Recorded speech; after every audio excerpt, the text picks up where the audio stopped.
प्रेम से दो बहनें होती हैं, जब 4-5 बहनें होती हैं ना, एक बहन बुद्धि से काम ले, हर जगह बुद्धि लगाए, कितने की साड़ी लाई तो इतने की तुम्हारा भोपाल में ही मिल जाती, बता, और तू इतनी महंगी ले आई तार की तो यहीं मिल, हर चीज में बुद्धि लगाए, पर उसको दिल नहीं दिख रहा कि बहन लेके आई है, तेरे लिए लाई है, दिल से लाई है, हृदय से लाई है, चित्त से लाई है, तो उसकी कीमत आंकने की क्या जरूरत है कि कितने की लाई, क्या पूछना अपने को, नहीं आम खाओ कि गुटली गिनो।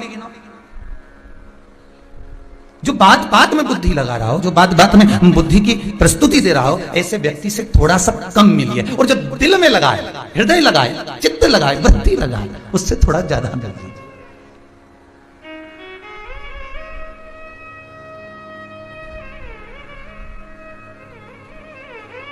ना कुछ घट गया होता, ना कुछ लुट गया होता, जो तुमने क्रोध में कहा, यदि वही प्रेम से कहा होता। बस केवल अगर प्रेम से कहा है, दिल से कहा है, हृदय से कहा है, मन से कहा गया है, तो वो कार्य तुरंत हो जाए, तुरंत। एक किसी जाओ कहीं स्टेशन पर जाना, रिजर्वेशन कराने या बिजली का बिल जमा करने जाना, या कहीं ऐसी जगह जाओ किसी ऑफिस में, और वहां जाकर जरा अच्छा जम के बोलना, जरा ये कर दे मेरा, अच्छा चिल्ला के बोलना, वो करेगा? लाइन लगाओ, चलो लाइन लगाओ, उधर से जाइए, उधर से जाओ, जल्दी निकलो इधर से, चलो उधर जाओ, लाइन लगा जाओ। और अगर वही बात अपने प्रेम से कही होती, काका जी कैसे हो, अब काका जी भी बाल खुजारिया है, कभी पहचानता तो था ही नहीं, काका कैसे लग गया, ये हृदय की बात है, दिल की बात है। काका जी बहुत जल्दी है, आज बच्चे को स्कूल भेजना है, गाड़ी में लेकर आ गया हूँ, मेरा क्या टिकट कर दोगे, क्या मेरा ये बिल जमा कर दोगे? तो वो भी कह देगा रद्दे रद्दे, रुक जा, और सामने वाले से कहते जरा रुक जा बेचारे का टिकट, तुरंत फॉर्म भर दिया, तुरंत टिकट कर दिया, या तुरंत बिजली का बिल जमा कर दिया। प्रेम, यहाँ संपदा नहीं दी गई है, यहाँ धन नहीं दिया गया, यहाँ दौलत नहीं दी गई है, केवल प्रेम दिया।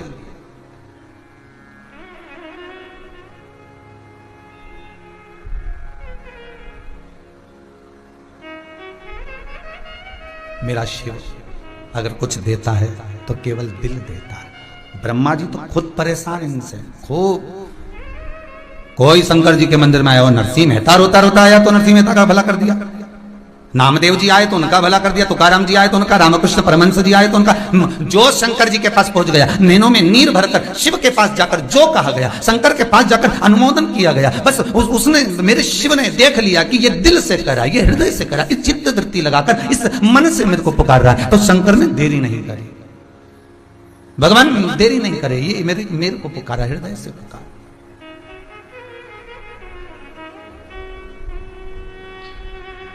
इसने बुद्धि नहीं लगाई, इसने विवेक नहीं लगाया, और इसने जो लगाया बस केवल हृदय लगाया, हृदय लगाया। आज सबसे निवेदन है, एक राधा जी का चरित्र है। एक बार भगवान कृष्ण ने राधा जी से कहा, राधा मुझे वो देना जो मेरे पास में नहीं है। पार्वती जी शंकर जी से कहती हैं तुम्हें चाहिए क्या? शंकर जी कहते हैं मुझे वो देना जो मेरे पास में नहीं है। राधा कृष्ण दोनों के संवाद में भगवान कृष्ण कहते हैं, राधा मुझे वो दे दे जो मेरे पास में नहीं है। तो राधा जी की सखी ललिता जी बोली, भगवान के पास में, भगवान को सबसे ज्यादा प्रिय वस्त्र है, पीतांबर है, अंबर है, एक काम करते भगवान को पीतांबर दे देते हैं। भगवान बोले तुम्हारे पीतांबर का करूंगा क्या, क्या करूं तुम्हारे पीतांबर का? एक उंगली उठाई थी, नानी बाई का 56 करोड़ का मायरा भर कर आया था। दूसरी उंगली उठाई तो द्रौपदी को 9,999 साड़ी दिया आया था। मेरी तो खुद फैक्ट्रियां चल रही, तुम्हारी साड़ी का करूंगा क्या, तुम्हारे वस्त्र का करूंगा क्या, मुझे पीतांबर चाहिए नहीं। फिर किसी ने कहा भगवान को रत्न बड़े प्रिय है, सोना चांदी बड़ा प्रिय है, तो भगवान को रत्न दे देना चाहिए। भगवान ने कहा तुम्हारे रत्न का करूंगा क्या? जब भगवान विष्णु के साथ में लक्ष्मी जी का विवाह किया गया, समुद्र देवता ने जब कन्यादान करा, लक्ष्मी को ब्याया, तो समुद्र देव अपनी बेटी को जब ब्याहे थे, लक्ष्मी को ब्याहे थे, तो कितने रत्न दिए होंगे विचार कर देखिएगा। तो मेरे को रत्न तो पहले से पड़े हुए हैं और लक्ष्मी मेरे चरणों में पड़ी है, तो ना तो मुझे लक्ष्मी चाहिए, ना मुझे रत्न चाहिए, ना मुझे पीतांबर चाहिए। तो किसी ने कहा भगवान को भोजन अच्छा लगता है, भगवान को 56 भोग दीजिए। भगवान के तुम्हारे भोजन का क्या करूंगा? आधा चावल का दाना द्रौपदी की यहाँ खाया था, 10,000 ब्राह्मण का पेट भर दिया था ऋषियों का। अगर पूरा की पूरा एक गासा खा जाता हूं तो पूरी पृथ्वी का पेट भर देता हूं, इतनी सामर्थ्यता रखता हूं। क्या करूं तुम्हारे भोजन का? ना मुझे पीतांबर चाहिए, ना मुझे अंबर चाहिए, ना मुझे रतन चाहिए, ना मुझे लक्ष्मी चाहिए, ना मुझे भोजन चाहिए। तो इतने में दूसरी बोली फिर चाहिए क्या? तो इतने में राधा तो नहीं बोली, तब ललिता जी बोली, इसका दिल राधा जी ने चुरा लिया। मेरे कान्हा का दिल राधा जी ने चुरा लिया। इसलिए भक्त अगर भगवान को कुछ देना तो अपना दिल दे देना, मन दे देना, चित्त दे देना, वृत्ति दे देना। आप भगवान को अपना हृदय दे दीजिए, दिल दे दीजिए, मन दे दीजिए, अपनी चित्त वृत्ति दे दीजिए। और हम क्या करते हैं, हम भगवान को सब कुछ देते हैं पर फोन पर कहते हैं दिल तो तुझ में लगा।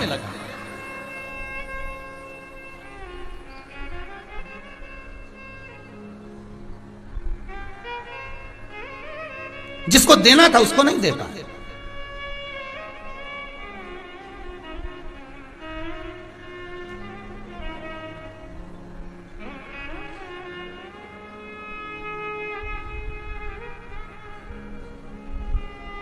बेटा और बेटी दोनों में बहुत अंतर है। इतना अंतर है बेटा और बेटी में, इतना अंतर है कि दुनिया का कोई अच्छा कथाकार भी इस अंतर को समझा नहीं सकता। एक अंतर तुम देख लो कि बेटी शादी होने के बाद मम्मी से इतनी बात करे और छोरा शादी होने के बाद घर चले जाता है तो वो अपनी माँ को फोन लगाकर क्यों नहीं कहता, मम्मी आज मैंने यहाँ का काम कर लिया है पर तेरी बहुत याद आ रही है, बहुत याद। 4 रोटियां होती हैं, रोटी बनाने वाले भी 4 तरह के होते हैं। 4 तरह की रोटी होती है। पहली रोटी मां बनाती है, वो रोटी होती है वात्सल्यता की, वो रोटी होती है करुणा की। बेटा जब खाता है पेट तो भरा जाता है मां के हाथ की रोटी से, पर मन नहीं भरा पाता। दूसरे नंबर की रोटी होती है पत्नी बनाती है, उसमें त्याग होता है, उसमें समर्पण होता है। पति खाता है पेट भी भरा जाता है, मन भी भरा जाता है। तीसरे नंबर की रोटी होती है घर की बहू और बेटी बनाती है।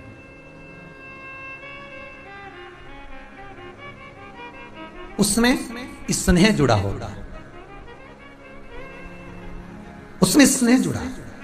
और चौथे नंबर की रोटी है जो घर में दासी बनाती है, कोई नौकरानी चाकरानी, कोई बाई, कोई भाई, कोई आया, रोटी बनाई। चौथे नंबर की रोटी वो है ना तो उसमें पेट भराया और ना उसमें मन भराया, केवल खाना इसलिए है क्योंकि मैडम को ऑफिस जाना है, तो वो जो बनवाएगी वो खाना पड़ेगा, अपने को भी जाना, टाइम नहीं है तो यहाँ समय नहीं है तो खाना बनाने वाली लगी हुई है, वो बनाएगी।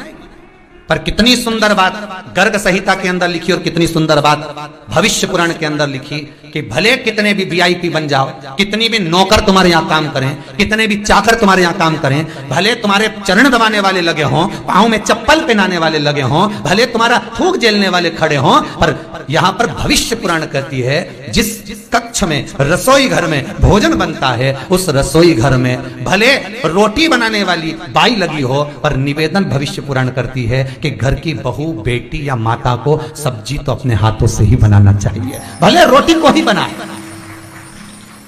कितने भी नौकर लगे हो, कितने भी चाकर लगे हो, कितने भी आपके कर्मचारी लगे हो और कुछ भी करें, वो रोटी बना कर जाए, उससे कह दो सब्जी मत बनाना, सब्जी हम बनाएंगे,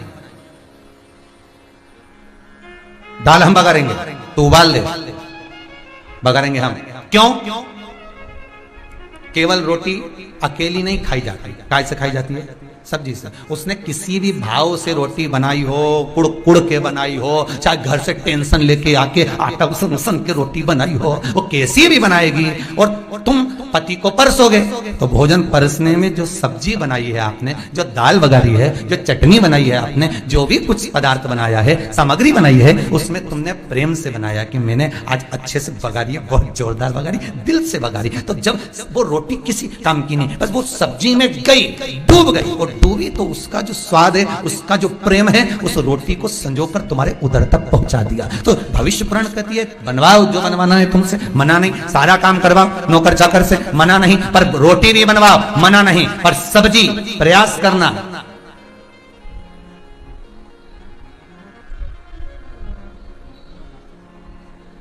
सब्जी स्वयं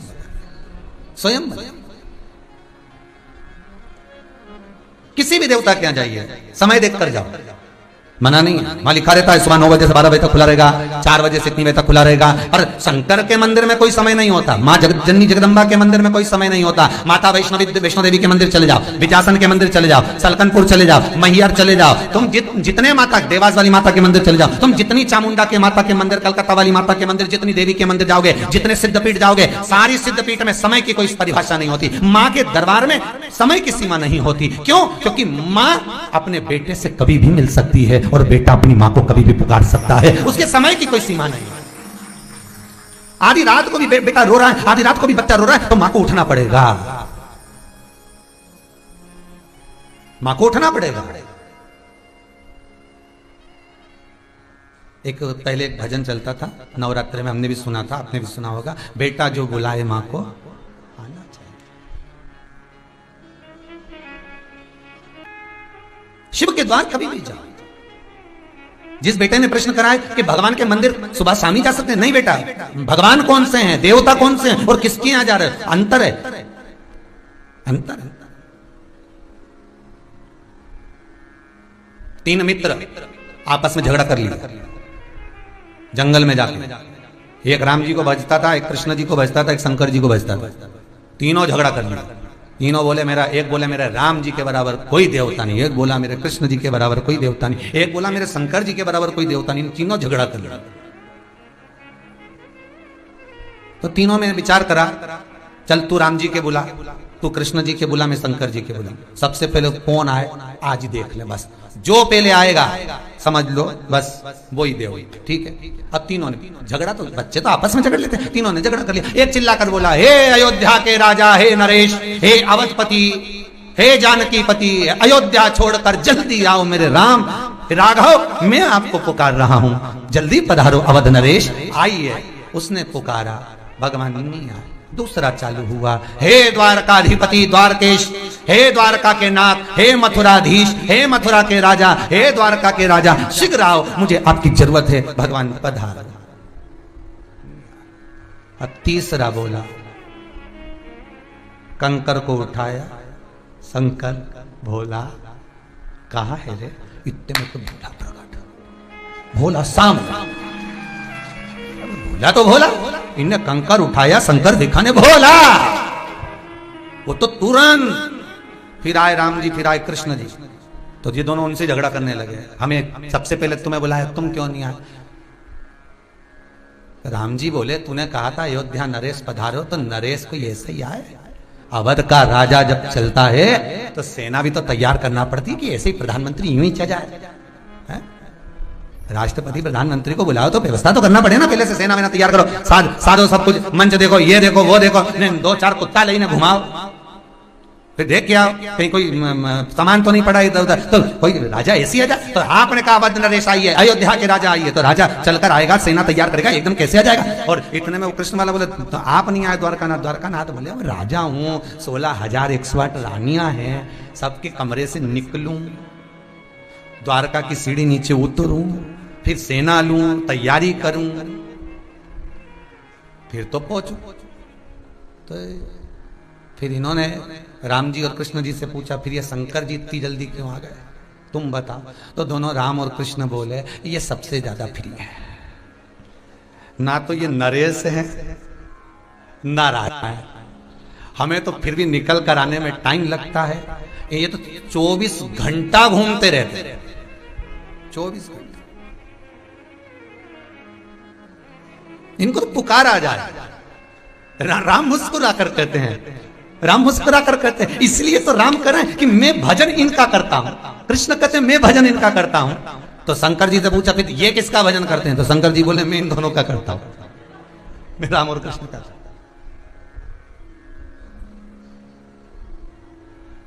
ये दोनों मेरे हृदय में बसते हैं। शिव कहते हैं ये मेरी नसों में, ये मेरे रोम रोम में, ये मेरी चित्तवृत्ति में, ये मेरे हृदय में बस। मैं राम और कृष्ण का भजन कर रहा, राम और कृष्ण शिव का भजन कर रहा।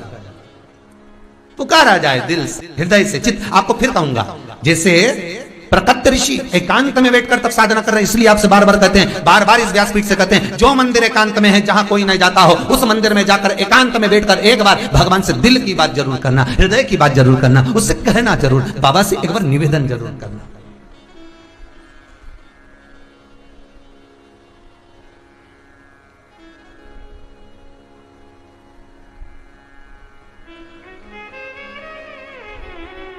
कितना उसके हृदय बात कही, हृदय।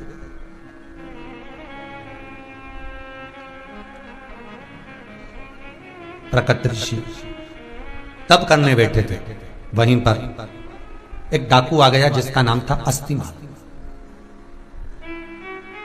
अस्तिमाल ने देखा सब दूर धन चुराया मैंने, ये ऋषि मंदिर में बैठकर तप कर रहा है, शंकर जी के मंदिर में बैठकर तप कर रहा है, मतलब इसके पास माल बहुत है, क्योंकि इतने दिन का बैठा है, क्या खा रिया होगा, तो कुछ तो होगा इसके पास में।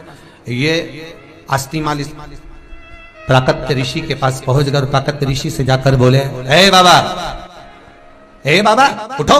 हिलाया बाबा को, बाबा हिलकर उठे, क्या क्या हो गया, कौन हो? मैं अस्तिमाल डाकू। तो प्रकट ऋषि ने कहा, मेरे पास काय के लिए आए हो? धन लेने के लिए आया हूं। कितना माल है तुम्हारे पास, अब भी निकालो, जल्दी निकालो।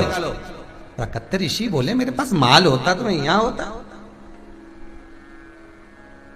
यहां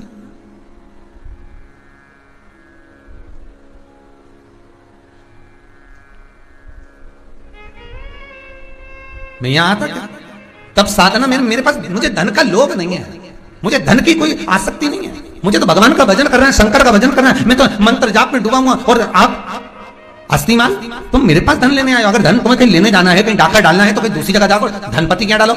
इतने में तो अस्तिमाल को क्रोध आ गया, और क्रोध आकर जो गुस्सा आया, और गुस्सा आकर धक्का मारा प्राकट ऋषि को। प्राकट ऋषि शंकर के शिवलिंग से टकरा गए, और शिवलिंग से टकराते सी प्राकट ऋषि के सिर में से खून बहना चालू हो गया।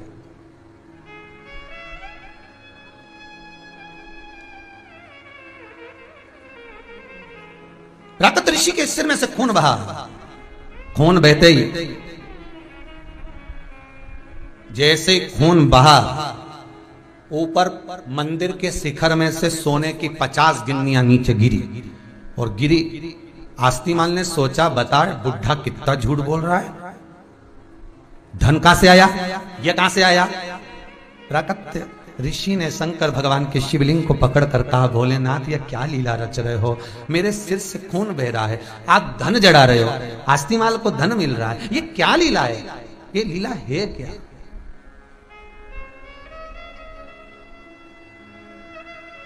क्या लीला?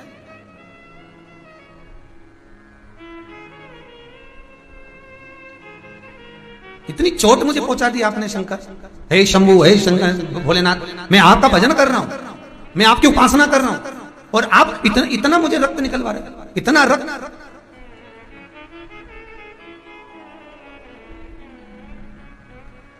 अस्तिमाल ने कहा, बाकी की मुद्राएं और कहां है, जल्दी निकाल, नहीं तो मैं तुझे काट दूंगा, जल्दी बोल।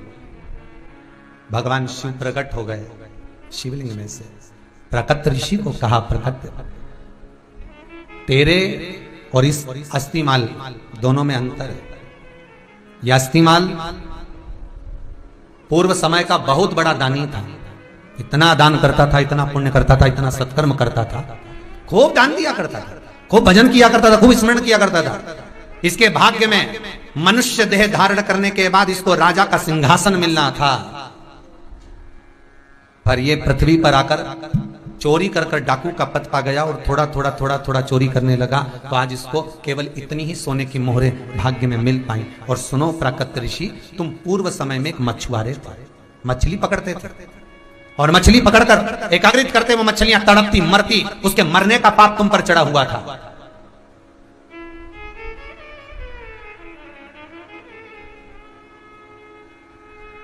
उसके मरने का पाप तुम पर चढ़ा हुआ था। ये खून जो तुम्हारे सिर में से निकला, ये तो थोड़ा सा निकला है। प्राकट ऋषि,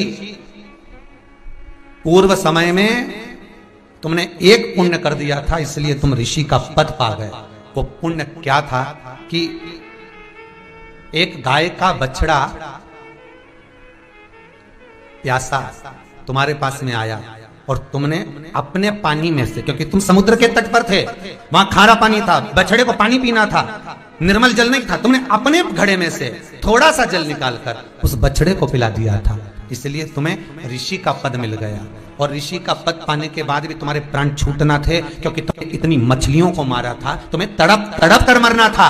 ये तो तुम्हारे सिर में जो चोट लगी है थोड़ी सी लगी है, पर एक काम हो गया, इस अस्थि माल ने जो तुमको धक्का दिया उससे शंकर का शिवलिंग का स्पर्श हो गया, इसलिए तुमको थोड़ी चोट लगी, तुम्हारे प्राण नहीं छूटे। शिव महापुराण की कथा कहती है कि जब हम शंकर की कथा को श्रवण करते हैं, शिव महापुराण की कथा को सुनते हैं, शंकर का अनुमोदन करते हैं, श्री शिवाय नमस्तुभ्यं का जाप करते हैं, ओम नमः शिवाय जपते हैं, महामृत्युंजय मंत्र का स्मरण करते हैं, या शंकर को एक लोटा पानी चढ़ाते हैं या एक बेलपत्र समर्पित करते हैं, तो ये विचार करना कि हो सकता है कि हमारे पूर्व का कोई पाप ऐसा हुआ होगा जिससे हमें दुख भोगना पड़ रहा होगा, पर आज हमने थोड़ा सा पुण्य कर कर उस दुख को काट दिया, उस दुख को हमने समाप्त कर दिया।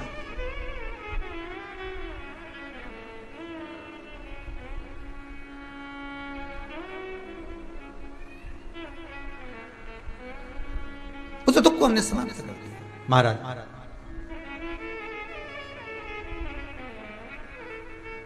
हो गया था। जल की महत्वता को पहचानिए कि उस जल में ऐसा क्या है, गंगा के जल में ऐसा क्या छुपा है। गंगा के जल में 33 कोटि देवता भी जिस जल में स्नान करने को तरसते हैं, वो जल कोई साधारण नहीं हो सकता।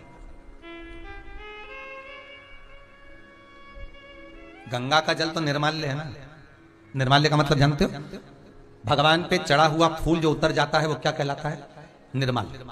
जो भगवान से उतर गया वो निर्माल्य। तो गंगा का जल तो निर्माल्य है, शंकर की जटा में से निकल रहा है, शिव पर से चढ़ के निकल रहा है। जब शंकर जी पे से उतर कर निकल रहा है, शिव पे से चढ़ के निकल रहा है, तो फिर उसको तो भगवान राम को स्नान नहीं कराना चाहिए, फिर भगवान कृष्ण को नहीं नहलाना चाहिए, फिर देवी देवता को नहीं नहलाना चाहिए। और 33 कोटि देवी देवताओं को गंगा के जल से प्राण प्रतिष्ठा का समय हो, चाहे अभिषेक हो, चाहे अनुष्ठान हो, 33 कोटि देवी देवता को गंगा के जल से स्नान कराया जाता है, गंगा के जल से नहलाया जाता है। क्यों? भले निर्माल्य हो, पर गंगा का जल वो आनंद है क्योंकि 33 कोटि देवताओं के आनंद सुख से प्रकट हुआ है। ये देवी भागवत का प्रसंग है। राधा और कृष्ण बैठे हुए हैं अपने कौलोक धाम में। ये केवल अभी की कथा नहीं, कई द्वापर की पहले की, कई सतयुग, कई निकल गए त्रेता, कई द्वापर निकल गए। उस समय राधा कृष्ण अपने गौलोक में विराजमान थे और उस समय पर 33 कोटि देवता बैठे राधा उत्सव का आनंद ले रहे थे। तभी उसी समय पर सरस्वती ने गायन किया, सबने सब कुछ दिया सरस्वती को। देवर्षि नारद देवर्षि नारद जी ने कह दिया, कितना सुंदर गाती है सरस्वती, कितना सुंदर। 4-5 गाने वाले बैठे हों, या 4-5 विद्वान पंडित बैठे हों, या 4-5 अच्छे सुनार बैठे हों, या 4-5 अच्छे कपड़े सिलने वाले बैठे हों, या 4-5 समझ जाओ कटिंग करने वाले खवासदा बैठे हों, 4-5 अच्छे विद्वान कोई भी बैठा, और उनके सामने तुम एक की तारीफ कर दो ना, दूसरे का मुंडा उतर दो। मतलब हमें तो कटिंग करना ही नहीं आता, मतलब हमें तो कुर्ता ही सिलना नहीं आता, मतलब हमको तो गाना ही नहीं आता, यही गवैया आया। अब नारद जी ने कह दिया, कितना सुंदर गाई सरस्वती। पार्वती जी बैठी थी शंकर जी के बाजू में, शिव जी से बोली, इसको सिखाया किसने? सरस्वती को जब स्वर नहीं आते थे तो श्री सेलम के उस पर्वत पर मेरे देव अधिदेव महादेव मल्लिकार्जुन के रूप में जब कार्तिकेय से मिलने जाते थे तो सरस्वती को सिखाने के लिए जाते थे। कार्तिकेय से तो केवल मिलना एक संवाद की बात थी, सरस्वती को स्वर दिया, सरस्वती को नृत्य सिखाया। इसलिए आज भी सरस्वती पूजन में सरस्वती की पूजन नहीं, नटराज की पूजन होती है। किसकी मूर्ति? नटराज। शिव ने दिया है ज्ञान, तो पार्वती जी बोली, आपने ज्ञान दिया, आप गुरु और ये चेली, खाने वाली चेली नहीं, ये चेली। अब ऐसी चेली तुम्हारी, कितना सुंदर गाया, सब कुछ इनने पाया, और आपका तो कहीं नाम ही नहीं लिया। अच्छा, कई लोगों को बहुत डर भी लगता है, जो लोग भले बैठकर कथा लिख लें, कथा रिकॉर्डिंग कर लें और कथा बोलते भी हैं, पर उनको बड़ा भय रहता है कि हमने ये कथा किसके मुंह से सुनी थी। बताएंगे नहीं, बोलेंगे कथा में, सब बोलेंगे, क्योंकि उन्होंने लिख के रखी है। सिंगर वाला महाराज जो बोला, सब लिख के उन्हें धर लिया, रख लो, बहुत अच्छी कथा, लिख अब रख लो, अब जब कथा करो तो बोलो, और बोलो तो, पर ये नहीं बोलता है कि तो सरस्वती ने नहीं कहा कि मुझे शंकर भगवान ने सिखाया। सरस्वती एक बार भी नहीं बोली गायन में, सबका गुणगान करा, पर शिव का नहीं मारा, शंकर का नाम नहीं लिया। अब तो नारद जी ने जैसे ही बोला कितना सुंदर गाई, तो पार्वती जी ने मन में सोचा, मेरे पति के बराबर दुनिया में कोई गा भी नहीं सकता। अपने पति की बुराई कभी नहीं सुनना जिंदगी में। टेढ़ी छोटी वाली बाई को याद कर लेना, भला है बुरा है जैसा भी है, मेरा पति तो मेरा देव है, वो भाई याद कर लेना। कभी लाल रिबन बांधती थी, कभी नीला बांधती थी, उसको याद कर।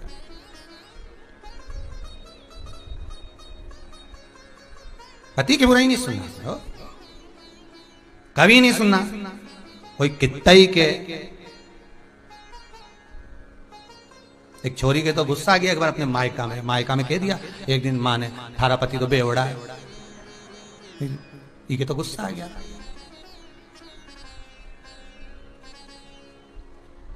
तो गुस्सा में जाने कह दिया हमारा बापू भी तो बेवड़ा है। अब क्रोध, दोनों सास और बहू झगड़ी। क्यों? वो अपने पति की बुराई नहीं सुन सकती थी, तो ये अपने पति की बुराई नहीं सुन सकती। धर्म पत्नी है। माय के जब जब जाना, सावन का महीना आ रहा है, अच्छे से जाना, पति की कभी बुराई करके मत आना, मान सम्मान बनाकर रहना। बहुत बढ़िया साहब। वो तो जब से शिव पुराण सुनी दिया है तो और जोरदार हो गया, बहुत जोरदार। उसके बराबर तो कोई नहीं है। बहुत बढ़िया।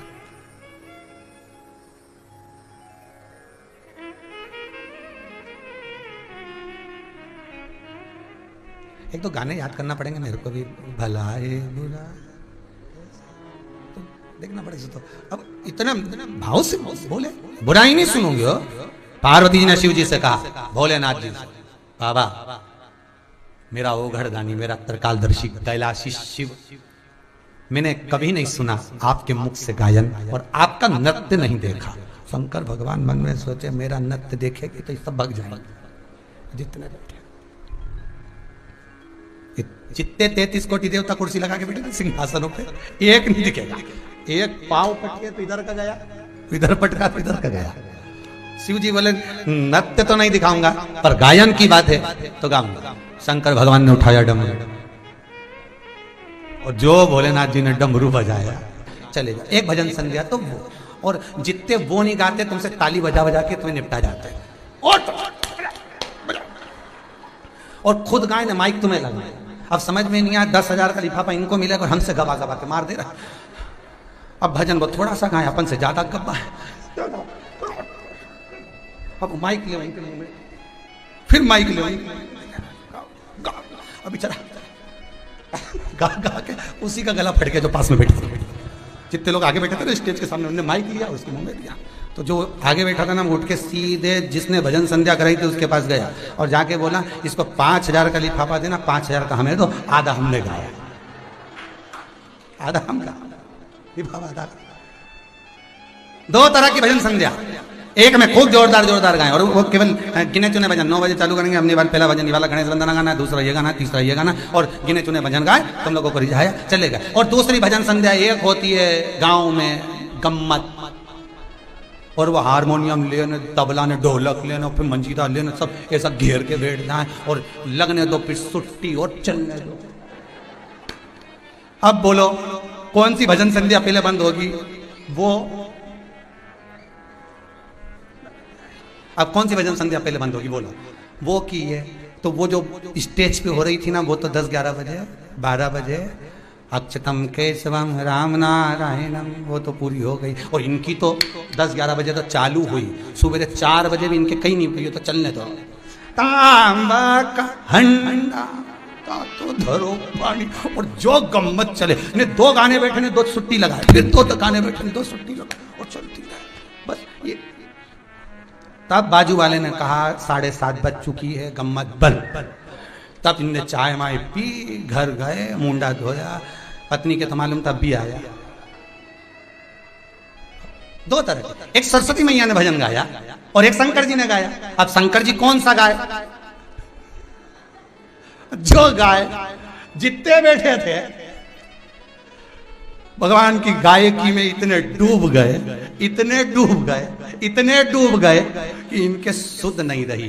33 कोटि देवताओं का शरीर पिघल गया, जल बन गया। वो जल शंकर जी के चरणों में जाकर पड़ गया। वो जल गंगा जल बन गया। वही जल ब्रह्मा के कमंडल में 33 कोटि देवता जल का रूप धारण कर लिया। 33 कोटि देवता। गंगा का जल केवल गंगा का जल नहीं है, एक नदी नहीं, एक सरोवर नहीं, गंगा ताल नहीं, गंगा नदी नहीं, गंगा माँ है। 33 कोटि देवताओं का संजोया हुआ जल गंगा का जल है। कोई सहज है? देवी भागवत कहती है कि वो गंगा जल सहज नहीं है महाराज। ये गाना प्रारंभ करे, वो भक्ति में गाना सुनकर भजन सुनकर डूब गए, पिघल गए। 33 कोटि देवता शंकर के भजन सुनकर पिघले थे। मेरा द्वारकानाथ माता रोहिणी के शब्द सुनकर पिघला था। जिस समय पर माता रोहिणी द्वारका में आई और उनको रोक लिया, रुक्मणी, सतभामा, जामवंती, कालिंदी, मित्रवृंदा, लक्ष्मणा, सबने रोका, मां रुको, मां रुको। क्या हो गया बहुओं, क्या बात है? मां, हमने सुना है भगवान कृष्ण की कथा, जब वृंदावन में रहे, ब्रजरज में रहे, गोकुल, बरसाना, नंदगांव, मथुरा, जितनी जगह पर भगवान रहे, उनकी लीला को हमको सुनना है। मां, आप तो ब्रज में रहती थी, कन्हैया आपके आंगन में खेलते थे दाऊ भैया के साथ, आपको तो कृष्ण की सब लीला मालूम होगी ना मां, हमको कह दो। इतने में रोहिणी जी बोली, काकी बोली रोहिणी कि मैं कथा तो कह दूं, कृष्ण का चरित्र तो कह दूं, ब्रज की पूरा चरित्र मैं तुम्हें सुना दूंगी, मना नहीं है, ब्रज का चरित्र कहने में मुझे मना नहीं, पर दिक्कत इतनी सी है, अगर मैं तुमको ब्रज का चरित्र सुनाऊंगी, गोपियों का चरित्र सुनाऊंगी, ग्वालों का चरित्र सुनाऊंगी, और उस समय पर अगर कृष्ण आ गया और कन्हैया ने मेरे मुख से सुन लिया तो वो रो देगा, इसलिए मैं कैसे सुनाऊं। तो इन्होंने कहा चिंता मत करो, आप चिंता मत करो, हम सुभद्रा जी को खड़ी कर देंगे। किसको खड़ा करा? सुभद्रा। सुभद्रा जी को बुलाया गया, आप यहां खड़ी हो जाओ दरवाजे पर, दरवाजे पर, हाँ बस यहीं खड़ी। सुभद्रा जी ने पूछा क्यों, मुझे दरवाजे पर क्यों खड़ा करा जा रहा है? रुक्मणी, सतभामा, जामवंती, कालिंदी, मित्रवृंदा, लक्ष्मणा आदि सब बोल रही हैं, हमें भगवान कृष्ण के बचपन का चरित्र, हमें कृष्ण के बचपन का चरित्र श्रवण करना। ठीक है, तो करना क्या है मुझे? सुभद्रा जी से कहा एक काम करना, कन्हैया ना आ जाए उसका ध्यान रखना, गोपियों को याद कर कर रोएगा ना तो अच्छा नहीं लगेगा कृष्ण। सुभद्रा जी दरवाजे पर खड़ी हो गई, रोहिणी काकी ने कथा कहना प्रारंभ करा, भगवान का बाल्य चरित्र जो रोहिणी जी सुनाती सुनाती गई, फिर मथुरा आने की जो कथा कहना प्रारंभ करा, नैनों से नीर रोहिणी जी के बहना चालू हुआ, रुक्मणी, सतभामा, जामवंती, कालिंदी सब रो रही हैं। इतनी देर में भगवान कृष्ण और बलराम का आगमन हो गया, कृष्ण और बलराम आ गए, सुभद्रा जी बीच में खड़ी थी, एक इधर से आया एक इधर से आया, कृष्ण इधर से, बलराम इधर से, सुभद्रा बीच में खड़ी, चरण सुभद्रा के पास में रखा ही था। सुभद्रा तो खुद आंखों से नीर बहा रही थी भगवान की लीला को सुनकर। कन्हैया मौन होकर खड़े हो गए, रोहिणी जी कथा कहती रही, कन्हैया आंख के आंसू खुद के पोंछते रहे, खुद के आंख के आंसू मेरा कृष्ण पोंछ रहा था, इतना रोया मेरा ठाकुर कि पोंछते पोंछते मेरे ठाकुर के हाथ गल गए। जो रोहिणी जी ने दर्शन किया कि ठाकुर के हाथ नहीं दिख रहा है, भगवान कहते हैं ये बलराम, ये सुभद्रा, ये कृष्ण का दर्शन बिना हाथ का अगर कहीं होगा तो जगन्नाथपुरी में होगा, क्योंकि मैं गोपियों के लिए रोया हूं, मैंने ब्रजवासियों के लिए रोया हूं। एक बार मेरे ठाकुर का हस्त वहां गला था, और दूसरी बार ये देवी भागवत कहती है, स्कंद पुराण कहती है, लिंग पुराण, नर्मदा पुराण कहती है, ये गर्ग संहिता कहती है, कल्याण का गंगा अंक कहता है कि एक बार 33 कोटि देवता जब रुदन करते हैं, रुदन नहीं कर सकते, प्रेम के उस भक्ति में जब डूब जाते हैं, इसको रुदन नहीं कहेंगे, इसमें डूब जाना, भगवान शंकर के गायन में अपने तत्व को भूल जाना, अपने आप को भूल जाना। जब व्यक्ति स्वयं को भूल जाता है ना तो फिर कुछ नहीं रहता, स्वयं को भूल गया, ये कुछ भी नहीं इसके पास। जब व्यक्ति अपनी मस्ती में आता है ना, अपनी मस्ती में, अपनी मस्ती, मुझे मेरी मस्ती कहाँ लेके आई, मुझे मेरी मस्ती कहाँ लेके आई, कहाँ लेके आई, कहाँ लेके आई। ये 33 कोटि देवताओं के इतनी आनंद मस्ती में डूब गए देवता, इतनी आनंद मस्ती में कि उनको सुध नहीं है, शरीर कहां गया। प्रेम जब अनंत हो गया, रोम रोम संत हो गया।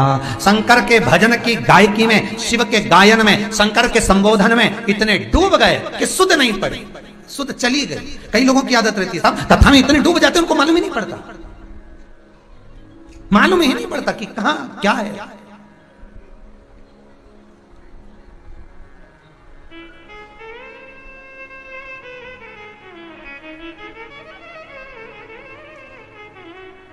कहां शुद्ध थी?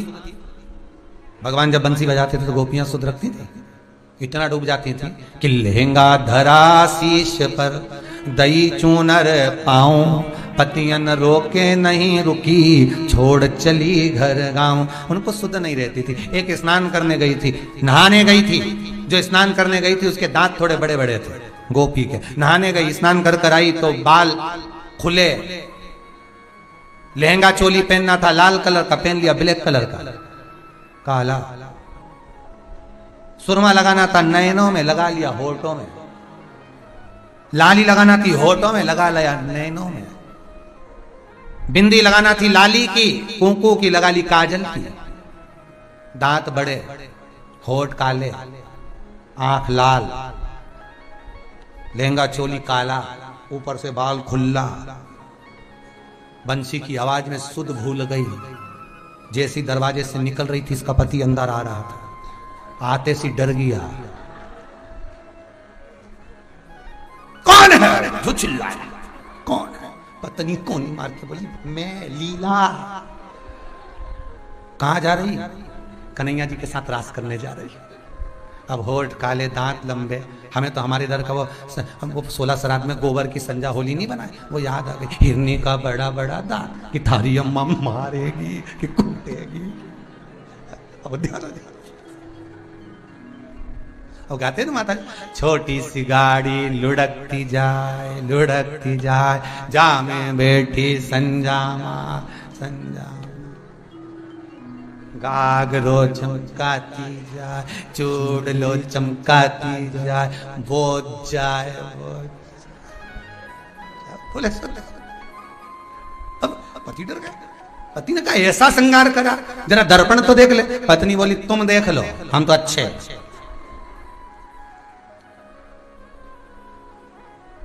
रावण और दशरथ जी में यही अंतर था। दशरथ जी दर्पण खुद देखे थे, उन्होंने देख लिया था, बाल सफेद हो गया तो राम जी को राज दे दिया था। और रावण को कोई कहता था कि दर्पण देख लो तो रावण गुस्से में आ जाता था, तू देख ले। रावण और दशरथ जी में यही अंतर, भगत और क्लेशी में यही अंतर होता है। भगत जो होता है ना, वो दर्पण देखना खुद देखता है कि अपने भीतर की कमी क्या है, अपने भीतर का अहम को मेरे को निकालना है। और जिसके भीतर अहंकार बहुत होता है ना, वो दर्पण देखने की पसंद नहीं करता। वो तो जब देखे तो बस यही देखे, कितना जोरदार, बस अहम और बढ़ जाए। और अब शुद्ध नहीं रहती, जैसे गोपियों को शुद्ध नहीं थी। भगवान की बंसी की आवाज में क्या जादू था, शुद्ध नहीं थी। ब्रजवासी कहते हैं, कभी कभी आपने सुना होगा भागवत जी में, हमने तो किसी के मुख से सुना है कि ओ नंद लला, जो तुम होते नंद लली। अच्छा हुआ नंदराय जी तुम्हारे घर में इतना सुंदर लड़का हुआ, इतनी सुंदर लड़की हो जाती तो। ओ नंद लला, जो तुम होते नंद लली, तो गले कट जात करोड़न के। अच्छा हुआ इतना सुंदर छोरा हुआ, इतनी सुंदर छोरी हो जाती तो ना जाने कितने तो बावड़ी में डूब के मर जाते, जाके चक्कर में। इतने सुंदर वो बोलते ना, जो गोरे होते तो क्या करते मनमोहन, तेरे काले रंग पर तो दुनिया लुट जाती है। बस कृष्ण जैसे बंसी बजाते थे, गोपियां शुद्ध भूल कर चली जाती थी, ध्यान नहीं रहता था। उसी तरह राधा उत्सव में, गौलोक धाम में, जब मेरे शंकर ने गाना प्रारंभ करा, शुद्ध भूल गए सारे 33 कोटि देवता। जल का रूप ले लिया और जल के रूप में सब एकत्रित होकर शिव के पास आ गए, शंकर के पास आ गए। शिव जी ने देखा कि ये जल इतना बहता हुआ आया। पार्वती जी ने शंकर को शुद्धता दिलाई, भोलेनाथ अब थोड़ा रुक जाओ, 7:30 बज गई, अब थोड़ा रुक जाइए। भोलेनाथ जी रुके तो भोलेनाथ जी ने पूछा ये देवता उन कहां चले गए? सब कुर्सी पे बैठे थे, सिंहासन पर बैठे थे, गए गए कहां?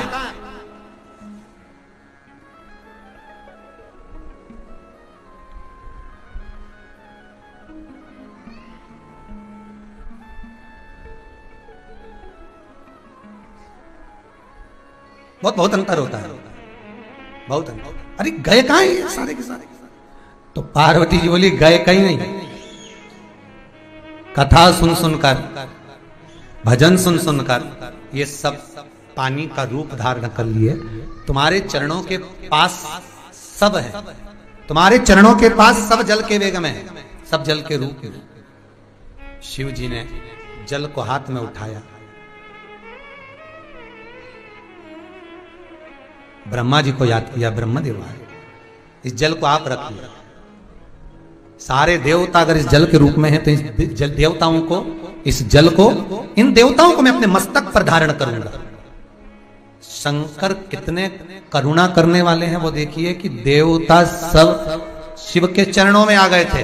तो शंकर जी ने सोचा, जानो कि भाई हम सामने रहकर कुछ दे नहीं सकते, सामने रहकर सम्मान नहीं कर सकते, तो पीछे रहकर तो कर सकते हो,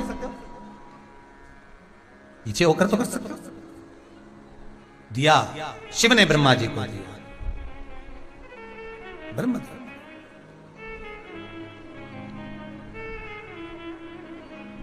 भगवान विष्णु आए, शिव से कहा, भोलेनाथ, शंभु, शंकर, हे त्रिकालदर्शी, हे कैलाशी, हे अविनाशी, हे ईश्वर, करुणा सा निवेदन स्वीकार करिए। शिव बोले, क्या क्या निवेदन? बस निवेदन केवल इतना सा है, हे शंभु, हे शंकर, हे त्रिकालदर्शी, हे कैलाशी, हे अविनाशी, इतनी करुणा करो, ये 33 कोटि देवता जिस जल के रूप में एकत्रित हुए हैं, ये जल अपने मस्तक पर धारण करो। शंकर कहते हैं, समय आएगा तब मैं इस गंगा के जल को अपने सिर पर धारण करूंगा, अपने मस्तक।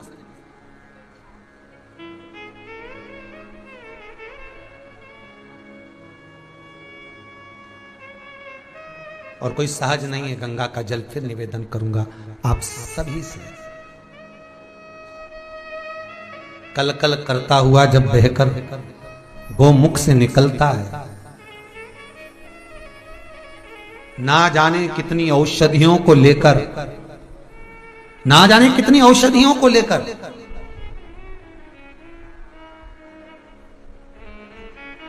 देवप्रयाग तक आता है।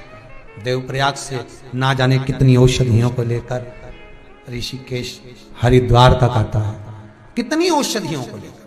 और वो औषधियां उस जल में पत्थर से घर्षण कर कर कर पिसाती जाती, पिसाती जाती। इसलिए तो गंगा के जल में कीड़ा नहीं होता, चढ़ता नहीं है, बदबू नहीं आती, गंध नहीं आती। जब लोगे तब निर्मलता देगा, तब निर्मलता। एक नर्मदा और एक गंगा। एक नर्मदा, शास्त्र कहता है, लिंग पुराण कहती है, शिव महापुराण कहती है कि नर्मदा का कंकर शंकर है, गंगा का कंकर गौरी शंकर है। बहुत ध्यान दीजिएगा महाराज। गंगा और नर्मदा, नर्मदा का एक एक कंकर शंकर का भाव व्यक्त करता है। आप नर्मदा जी, शिव महापुराण की कथा में पहले भी कहा आपको, जब शिवलिंग कथा कह रहे थे, शायद पिछले वर्ष की बात होगी, अगर आप लोगों ने नहीं सुनी हो तो हमारे चैनल पर जाकर और उस कथा को निकालकर अवश्य श्रवण करें। जब हमारे चैनल पर पहुंचेंगे सब्सक्राइब कर चैनल पर कथा को निकालिएगा, पिछले वर्ष की शिवलिंग शिव महापुराण कथा सुनिएगा। उसमें वर्णन किया था कि आप पारद का शिवलिंग बनाओगे, आप पन्ने का शिवलिंग बनाओगे, मूंगा का शिवलिंग बनाओगे या पुखराज का शिवलिंग बनाओगे, पत्थर का शिवलिंग बनवाओगे, मार्बल का बनवाओगे, काले पाषाण का बनवाओगे, जितने भी शिवलिंग का आप निर्माण करोगे, इनकी प्राण प्रतिष्ठा, इनकी सिद्धता आपको करवाना पड़ेगा। इनको सिद्ध करवाना पड़ेगा घर में रखने से पहले। इनको प्रतिष्ठित का भाव देना, भले स्थायी नहीं करेंगे, भले प्रतिष्ठित नहीं करेंगे, पर चलित मूर्ति भले उठाएंगे स्नान कर, पर उसको सिद्ध तो करना पड़ेगा, इनको सिद्ध करना पड़ेगा। पर एक नर्मदा जी का कंकर, नर्मदा जी में से निकला हुआ एक पत्थर, नर्मदा जी में से निकला हुआ एक कंकर, नर्मदा जी के जल से निकला हुआ एक पाषाण, आप उसको अभिषेक कराएं ना कराएं, आप उसको सिद्ध कराएं ना कराएं, आप उसको प्रतिष्ठित कराएं ना कराएं, वो अपने आप में प्रतिष्ठित होता है। जहां रख दिया जाता है वहां सिद्ध हो जाता है, जहां रख दिया वहां सिद्ध है। नर्मदा का कंकर शंकर है, नर्मदा का कंकर शंकर।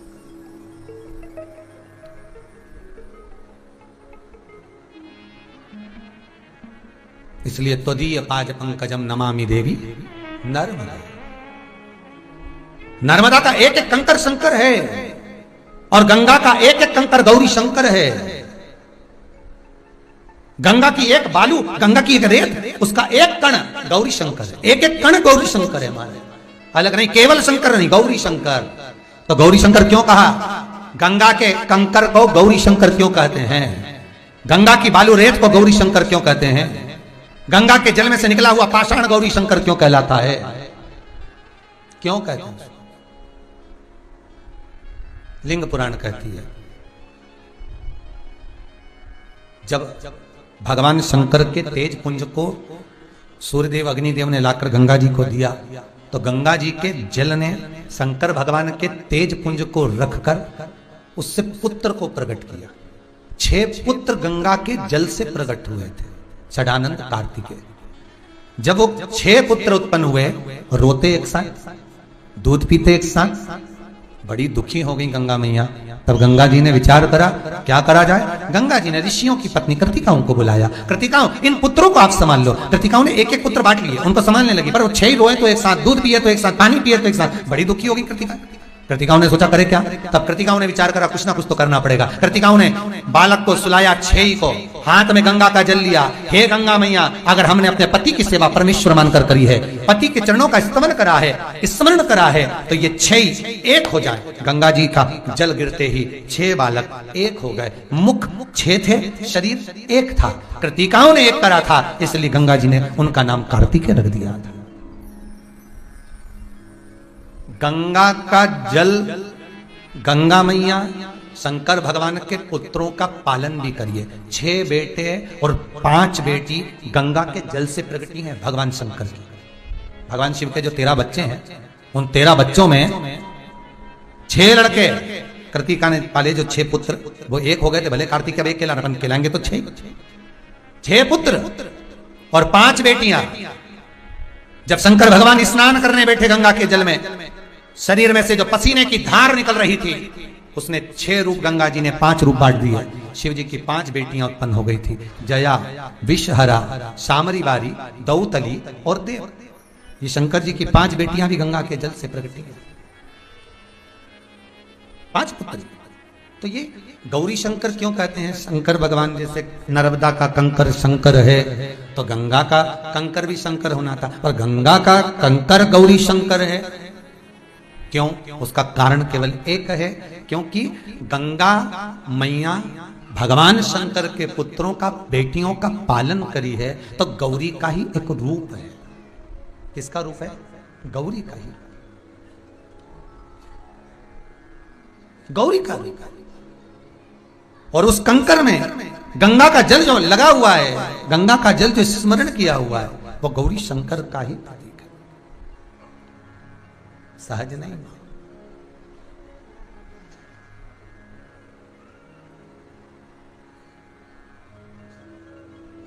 मानो तो मैं गंगा माऊं, ना मानो तो बहता। ये आपके ऊपर है, आप क्या मान सकते हो गंगा जी। हम तो आप लोगों से भी कहेंगे, और जितने इस आस्था चैनल के माध्यम से कथा सुन रहे हैं उनसे भी निवेदन करेंगे, जितने फेसबुक यूट्यूब पर कथा श्रवण कर रहे हैं उनसे भी निवेदन करेंगे, जब 6 अगस्त को शिवलिंग का आप निर्माण करेंगे, पूजन करेंगे, तो निवेदन रहेगा सावन के महीने में आप हरिद्वार जाएं, प्रयाग जी जाएं, काशी जी जाएं, ना जाएं, पर आपके घर में अगर थोड़ा सा गंगा जल है तो उस गंगा जल को 2 कलश में, पानी में 2 कलश में थोड़ा थोड़ा डाल लेना। और जैसे कांवड़ चढ़ाते, कांवड़ चढ़ाते कैसे? कांवड़ ऐसे नहीं चढ़ाते कि एक ही हाथ से चढ़ाते। कांवड़ चढ़ाने का नियम रहता है, 2 बोतल रहती है, 2 कलश रहते हैं, दोनों कलश को एक साथ लिया जाता है और शिव पर एक साथ चढ़ाया जाता है, उसको कहते हैं कांवड़। अगर एक ही कांवड़ चढ़ा दी जाती है तो उसका कोई महत्व नहीं, दोनों जल एक साथ चढ़ना चाहिए। तो प्रयास करना कि अभी ये लॉकडाउन के अंतर्गत ना तो हम हरिद्वार जा सकते हैं, ना हम काशी जा सकते हैं, ना हम उज्जैनी जा सकते हैं, ना हम कांवड़ ले जा सकते हैं, तो घर में भी तो शिवरात्रि के दिन 6 अगस्त को 2 कलश में थोड़ा थोड़ा गंगा जल डालकर, पानी भरकर उसको एक साथ तो शंकर जी पर चढ़ा सकते हैं। तो कांवड़ भगवान को चढ़ाने का भाव भी उत्पन्न हो जाएगा, श्रावण के महीने का सारा पुण्य भी मिल जाएगा। क्यों ना करें? मन चंगा कठोते में गंगा, क्यों ना?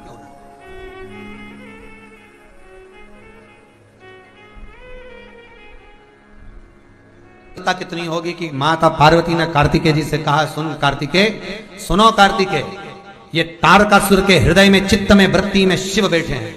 अगर तुम संहार करना तो इसके हृदय को ठेस ना पहुंचे, उसका ध्यान रखना।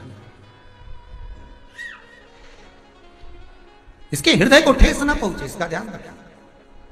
जीवन में एक बात हमेशा अपने जीवन में उतार कर रखिए कि कर्म ऐसा कर कर चलिए कि किसी की चित्त वृत्ति में, किसी के हृदय में आपके द्वारा कभी ठेस ना पहुंचे।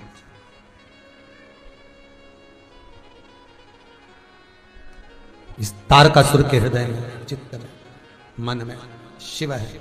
संहार करो, मना नहीं, पर एक बात याद रखना कि हृदय में कोई बाण ना जावे, कोई तीर ना जावे।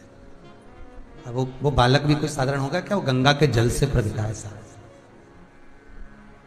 गंगा का जल जिसके शरीर के भीतर रोम रोम में समाहित हुआ होगा, वो कोई साधारण होगा?